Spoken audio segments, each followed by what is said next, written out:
Bilo je tesno, a vendarle, kako je bilo na progi, uvrstili ste se neposredno v vrh? Ja, na progi se mi je zdela moja vožnja kar v redu, kar solidna, z izjemo ene par majhnih napak, pa seveda onega dotika, ki je bil najbolj zaslužen za to, da je bilo toliko tesno. Ampak konc dober, vse dobro.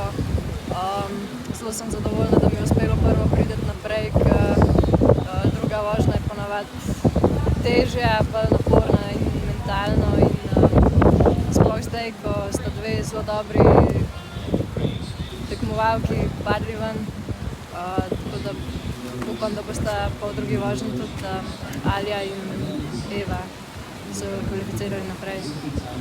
Povejte mi, kako ste spremljali, ko ste videli, da ste 20. Zgoraj pa sta bili še najboljši kanuistki tega trenutka, Lilikova in Jessica Fox? Ja, jaz iskreno nisem pričakovala, da boste obe dve naredili take napake. In sem bila kar precej živčna. Ampak ja, tudi to se zgodi, tudi najboljšim se zgodi.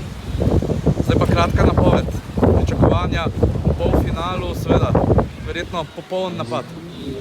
Popoln napad, proga bo najbrž bolj zahtevna, tako da bo treba več natančnosti.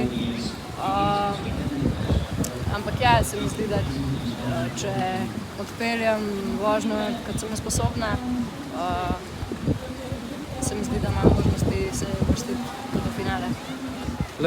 Vam je dala včerajšnja bronasta medalja v ekipnih vožnjah dodatni zagon za tole kvalifikacijsko vožnjo? Ja, definitivno dodatna motivacija.